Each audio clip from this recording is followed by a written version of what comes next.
ഓം ശാന്തി 25/1/2025 പ്രഭാത മുരളി.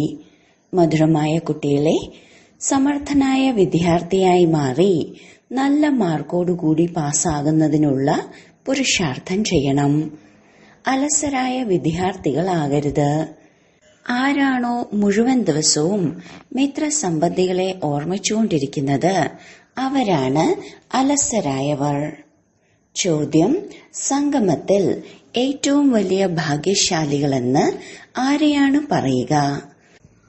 ഉത്തരം: ആരാണോ തന്റെ ശരീരം, മനസ്സ്, ധനം സർവ്വതും സഫലമാക്കിയത് അല്ലെങ്കിൽ ആക്കിക്കൊണ്ടിരിക്കുന്നത് അവരാണ് ഭാഗ്യശാലികൾ.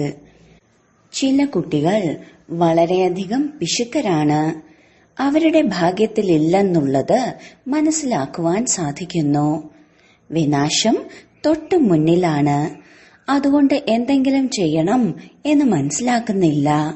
ഭാഗ്യശാലികളായ കുട്ടികൾ മനസ്സിലാക്കുന്നു, ബാബ ഇപ്പോൾ സന്മുഖത്ത് വന്നിരിക്കുകയാണ്, എനിക്ക് എന്റേതെല്ലാം സഫലമാക്കണം എന്ന്. ധൈര്യം വെച്ച് അനേകരുടെ ഭാഗ്യത്തിന് നിമിത്തമായി മാറണം. ഗീതം ഭാഗ്യത്തെ ഉണർത്തുന്നതിനായി വന്നിരിക്കുന്നു. ഓം ശാന്തി. ഇവിടെ നിങ്ങൾ കുട്ടികൾ ഭാഗ്യം ഉണ്ടാക്കിക്കൊണ്ടിരിക്കുകയാണ്. ഗീതയിൽ കൃഷ്ണന്റെ പേരാണ് കൊടുത്തിരിക്കുന്നത്. പറയുന്നു, ഭഗവാനു വാച, ഞാൻ നിങ്ങളെ രാജയോഗം പഠിപ്പിക്കുകയാണ്. എന്നാൽ കൃഷ്ണ ഭഗവാനു വാച അല്ല. കൃഷ്ണൻ നിങ്ങളുടെ ലക്ഷ്യമാണ്. ശിവ ഭഗവാനു വാചയാണ്, ഞാൻ നിങ്ങളെ രാജാക്കന്മാരുടെയും രാജാവാക്കി മാറ്റുന്നു. അപ്പോൾ ആദ്യത്തെ രാജകുമാരനാണ് ശ്രീകൃഷ്ണൻ. കൃഷ്ണ ഭഗവാനു വാച എന്ന് പറയില്ല. കൃഷ്ണൻ നിങ്ങൾ കുട്ടികളുടെ ലക്ഷ്യമാണ്. ഇത് പാഠശാലയാണ്. ഭഗവാൻ പഠിപ്പിക്കുകയാണ്. നിങ്ങൾ എല്ലാവരും രാജകുമാരി കുമാരനായി മാറുന്നു.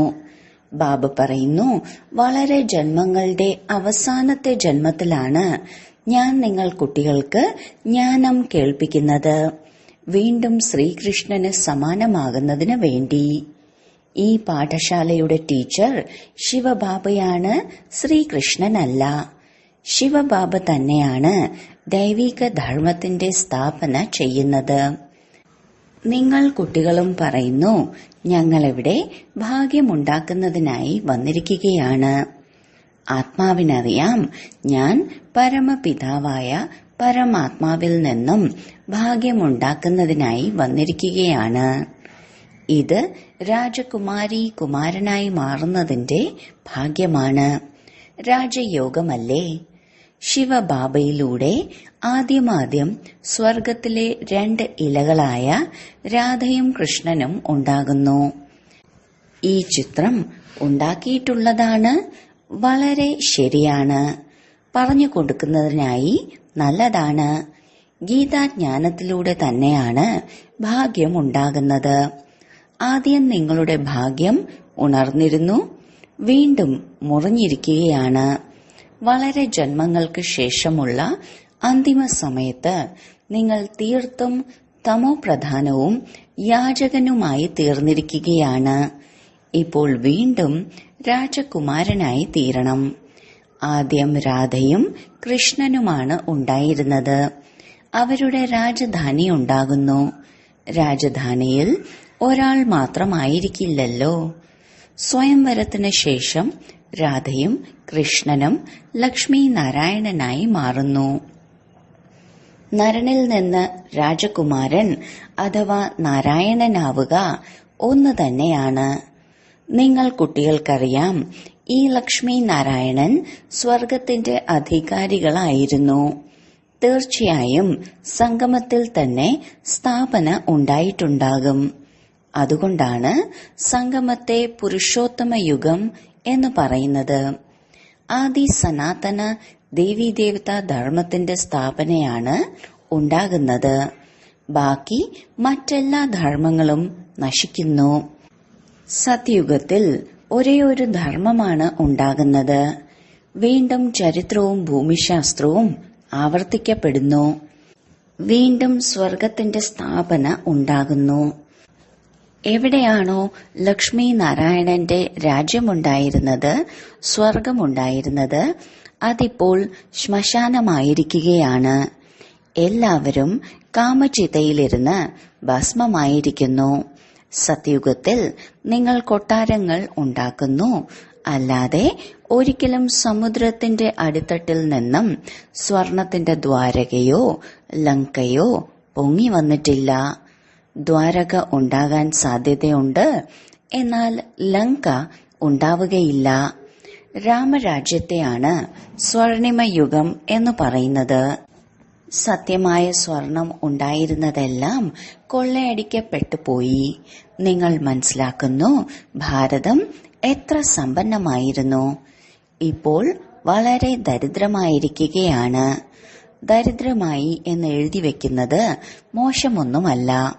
നിങ്ങൾക്ക് മനസ്സിലാക്കാൻ സാധിക്കും, സത്യുഗത്തിൽ ഒരേ ഒരു ധർമ്മമായിരുന്നു ഉണ്ടായിരുന്നത്.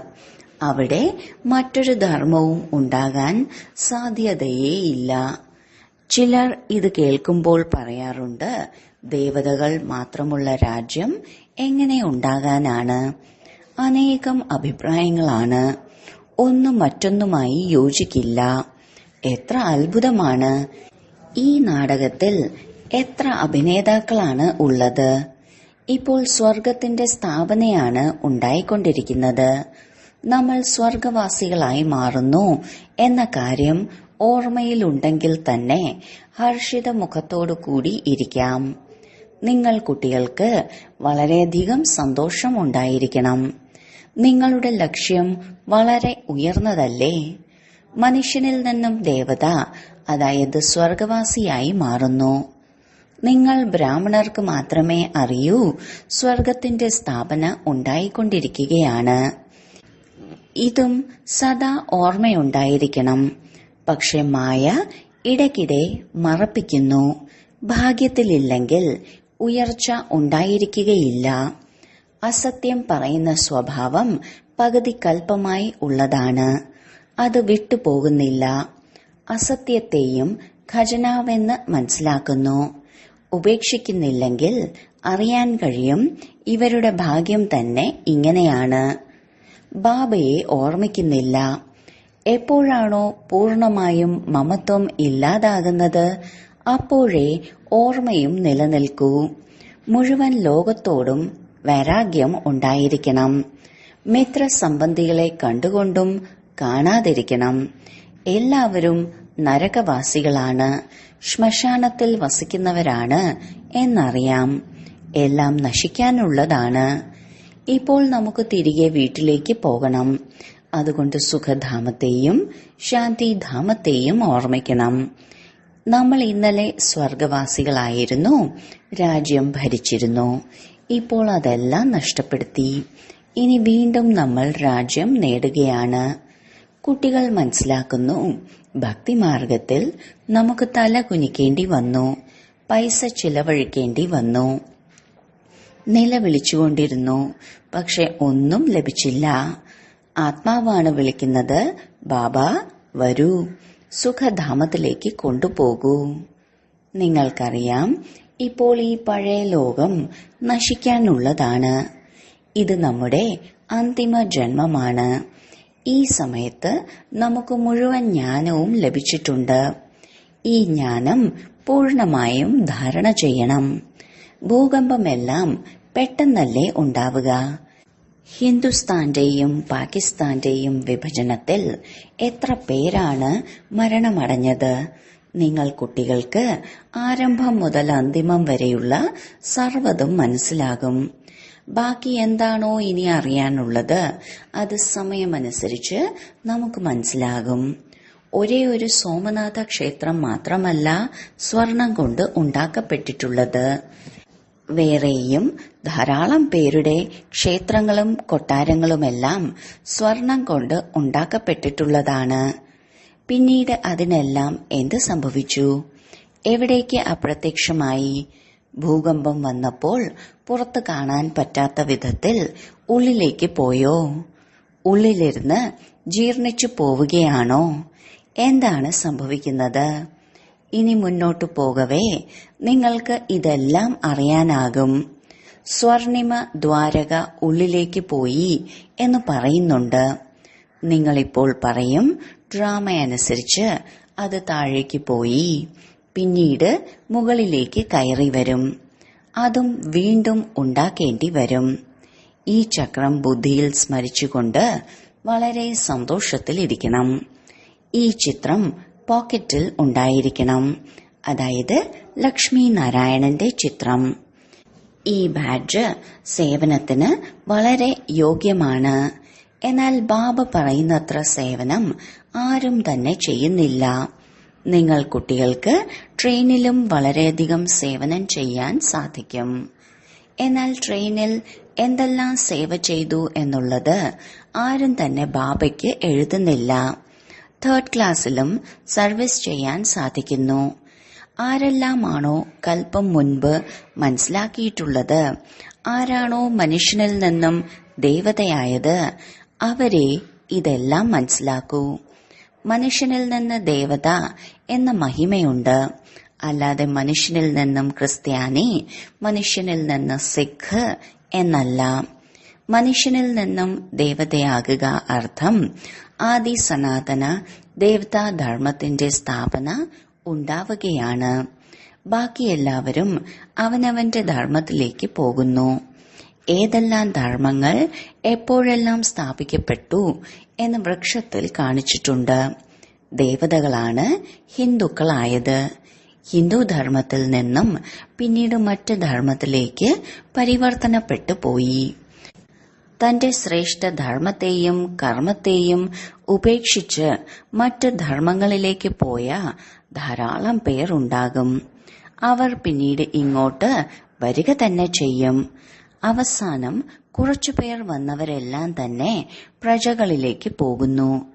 എല്ലാവരും ദേവീദേവതാ ധർമ്മത്തിലേക്ക് വരികയില്ല. എല്ലാവരും അവരവരുടെ വിഭാഗത്തിലേക്ക് പോകുന്നു. നിങ്ങളുടെ ബുദ്ധിയിൽ ഈ കാര്യങ്ങളെല്ലാം തന്നെയുണ്ട്. ലോകത്തിൽ എന്തെല്ലാമാണ് ചെയ്തുകൊണ്ടിരിക്കുന്നത്, ധാന്യങ്ങൾക്ക് വേണ്ടി എന്തെല്ലാം തയ്യാറെടുപ്പുകളാണ് നടത്തിക്കൊണ്ടുമിരിക്കുന്നത്. വലിയ വലിയ മെഷീനുകളാണ് ഉണ്ടാക്കുന്നത്. പക്ഷേ ഇതിലൂടെയൊന്നും കാര്യമില്ല. സൃഷ്ടി തമോപ്രധാനമാവുക തന്നെ വേണം. ഏണിപ്പടി താഴേക്കിറങ്ങുക തന്നെ വേണം. ഡ്രാമയിൽ എന്താണോ അടങ്ങിയിട്ടുള്ളത് അത് സംഭവിച്ചുകൊണ്ടിരിക്കുന്നു. വീണ്ടും തീർച്ചയായും പുതിയ ലോകത്തിന്റെ സ്ഥാപന ഉണ്ടാവുക തന്നെ വേണം. സയൻസുകാർ എന്തെല്ലാമാണോ ഇപ്പോൾ പഠിച്ചുകൊണ്ടിരിക്കുന്നത് അവർ കുറച്ചു സമയത്തിനുള്ളിൽ സമർത്ഥരാകുന്നു. ഇതിലൂടെ അവിടെ നിങ്ങൾക്ക് എല്ലാം വളരെയധികം നല്ല നല്ല വസ്തുക്കൾ ലഭിക്കുന്നു. ഇവിടെയുള്ള സയൻസ് നിങ്ങൾക്കവിടെ സുഖം പ്രദാനം ചെയ്യുന്നു. ഇവിടെ സുഖം കുറവും ദുഃഖം കൂടുതലുമാണ്. ഈ സയൻസ് തന്നെ ഉണ്ടായിട്ട് എത്ര വർഷങ്ങൾ ആയിട്ടുണ്ടാകും? ഇതിനു മുൻപ് വൈദ്യുതിയും ഗ്യാസും ഒന്നും തന്നെ ഉണ്ടായിരുന്നില്ലല്ലോ. ഇപ്പോൾ എന്തെല്ലാം സംഭവിച്ചു എന്ന് നോക്കൂ. ഇവിടെ നിന്ന് പഠിച്ചിട്ടുള്ളതെല്ലാം തന്നെ അവിടെ ഉപയോഗമാകുന്നു. വേഗം വേഗം കാര്യങ്ങൾ നടക്കും.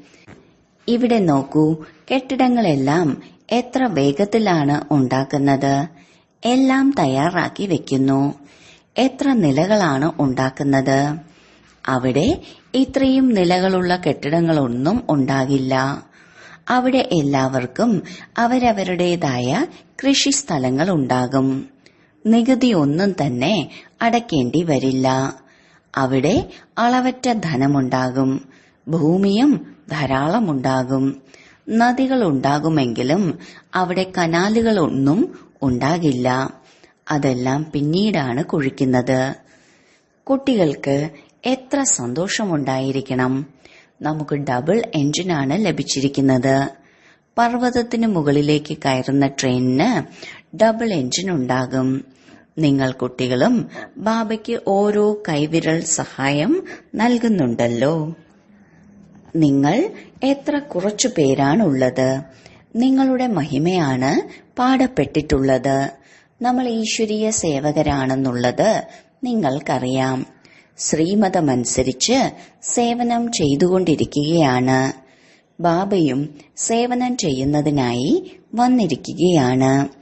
ഒരേ ഒരു ധർമ്മത്തിന്റെ സ്ഥാപനയും അനേക ധർമ്മങ്ങളുടെ വിനാശവും ചെയ്യിപ്പിക്കുന്നതിന് വേണ്ടി.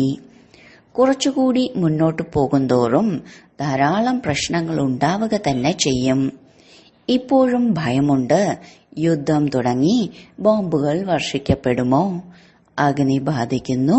ഇടയ്ക്കിടെ പരസ്പരം കലഹിച്ചുകൊണ്ടും ഇരിക്കുന്നുണ്ട്. പഴയ ലോകം നശിക്കുക തന്നെ വേണമെന്നുള്ളത് കുട്ടികൾക്കറിയാം. പിന്നീട് നമ്മൾ തന്റെ വീട്ടിലേക്ക് പോകുന്നു.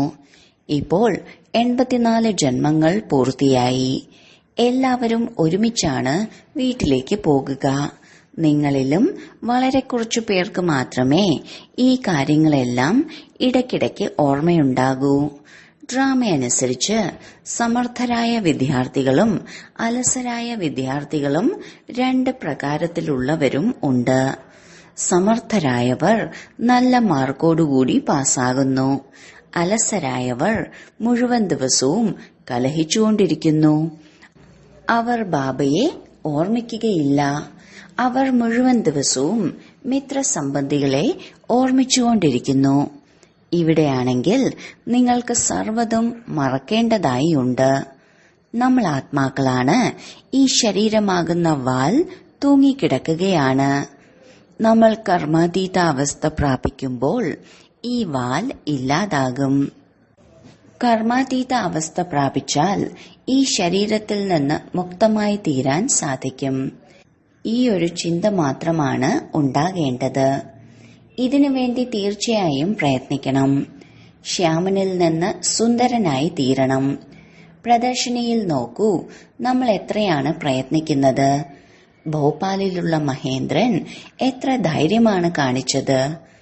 ഒറ്റയ്ക്ക് ഇത്രയും പ്രയത്നിച്ച് പ്രദർശനിയെല്ലാം ചെയ്യുന്നു. പ്രയത്നത്തിന്റെ ഫലം തീർച്ചയായും ലഭിക്കുക തന്നെ ചെയ്യും. ഒരാൾ എത്ര അത്ഭുതങ്ങൾ കാണിച്ചു. ധാരാളം പേരുടെ നന്മയുണ്ടായി. മിത്രസംബന്ധികളുടെ സഹായത്തിലൂടെ എന്തെല്ലാം സേവനം ചെയ്തു. അത്ഭുതമാണ്. മിത്രസംബന്ധികൾക്ക് മനസ്സിലാക്കി കൊടുത്തു, പൈസയെല്ലാം ഈശ്വരീയ കാര്യത്തിലേക്ക് ഉപയോഗിക്കൂ. എടുത്തുവെച്ച് എന്ത് ചെയ്യാനാണ്? ധൈര്യത്തോടെ സെന്ററും തുറന്നു. എത്ര പേരുടെ ഭാഗ്യമുണ്ടാക്കാൻ സാധിച്ചു. ഇതുപോലെ 5-7 പേർ വന്നു കഴിഞ്ഞാൽ എത്ര സേവനമുണ്ടാകും. ചിലർ വളരെ പിശുക്കന്മാരാണ്. ഭാഗ്യത്തിലില്ലെന്ന് മനസ്സിലാകുന്നു. വിനാശം തൊട്ടു മുന്നിലാണ്. എന്തെങ്കിലും ചെയ്യണം എന്ന് മനസ്സിലാക്കുന്നില്ല. മനുഷ്യർ ഈശ്വരാർത്ഥം ദാനം ചെയ്യുന്നുണ്ടെങ്കിലും ഒന്നും തന്നെ ലഭിക്കുന്നില്ല. ഈശ്വരൻ ഇപ്പോൾ വന്നിരിക്കുകയാണ് സ്വർഗത്തിന്റെ രാജ്യഭാഗ്യം നൽകുന്നതിനായി. ദാനപുണ്യം ചെയ്യുന്നവർക്ക് ഒന്നും തന്നെ ലഭിക്കുന്നില്ല. സംഗമയുഗത്തിൽ ആരാണോ തന്റെ ശരീരം, മനസ്സ്, ധനം എന്നിവ സഫലമാക്കിയത് അല്ലെങ്കിൽ ആക്കിക്കൊണ്ടിരിക്കുന്നത് അവരാണ് ഭാഗ്യശാലികൾ. എന്നാൽ ഭാഗ്യത്തിലില്ലെങ്കിൽ മനസ്സിലാക്കാൻ സാധിക്കില്ല. നിങ്ങൾക്കറിയാം, നമ്മളും ബ്രാഹ്മണരാണ്. ഭൗതിക ബ്രാഹ്മണരുമുണ്ട്.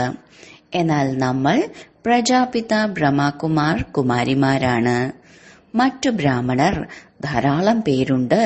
അവർ ശരീരവംശാവലികളാണ്. നിങ്ങൾ മുഖവംശാവലികളാണ്.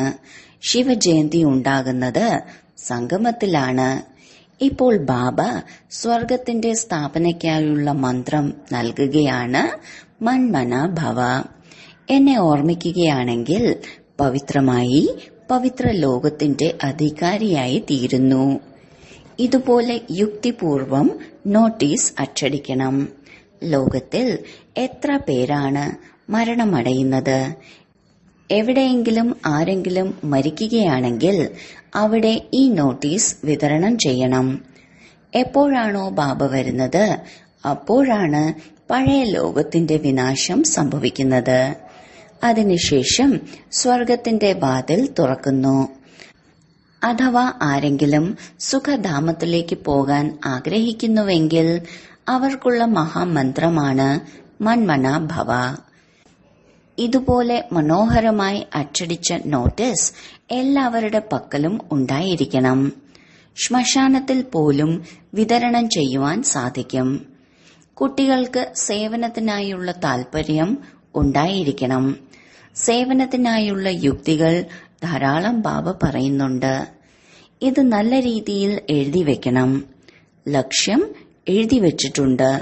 എന്നാൽ മനസ്സിലാക്കി കൊടുക്കാനുള്ള യുക്തിയാണ് ആവശ്യം. ശരി, വളരെ കാലത്തെ വേർപാടിനു ശേഷം തിരിച്ചു കിട്ടിയ മധുരമധുരമായ കുട്ടികൾക്ക് മാതാവും പിതാവുമായ ബാബ്ദാദയുടെ സ്നേഹസ്മരണയും സുപ്രഭാതവും. ആത്മീയ അച്ഛന്റെ ആത്മീയ കുട്ടികൾക്ക് നമസ്കാരം. ധാരണയ്ക്കുള്ള മുഖ്യസാരം. 1. കർമാതീത അവസ്ഥ പ്രാപ്തമാക്കുന്നതിനായി ഈ ശരീരമാകുന്ന വാലിനെ മറക്കണം.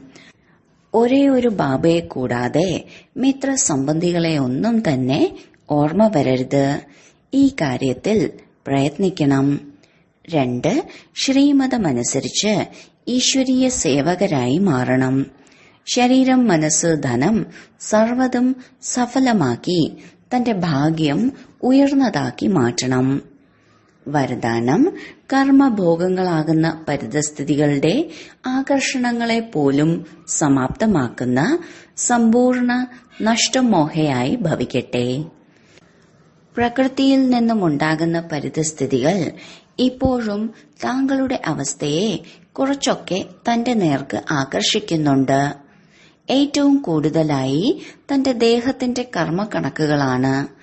ബാക്കിയുള്ളത് കർമ്മഭോഗങ്ങളുടെ രൂപത്തിൽ വരുന്ന സാഹചര്യങ്ങളായി തന്റെ നേർക്ക് ആകർഷിക്കും. എപ്പോഴാണോ ഈ ആകർഷണങ്ങൾ സമാപ്തമാകുന്നത്, അപ്പോൾ നഷ്ടമോഹ അവസ്ഥയിൽ എത്തി എന്ന് പറയാം. ദേഹത്തിനോ ദേഹത്തിന്റെ ലോകത്തെ പരിതസ്ഥിതികൾക്കോ താങ്കളുടെ സ്ഥിതിയെ ഇളക്കാൻ കഴിയരുത്.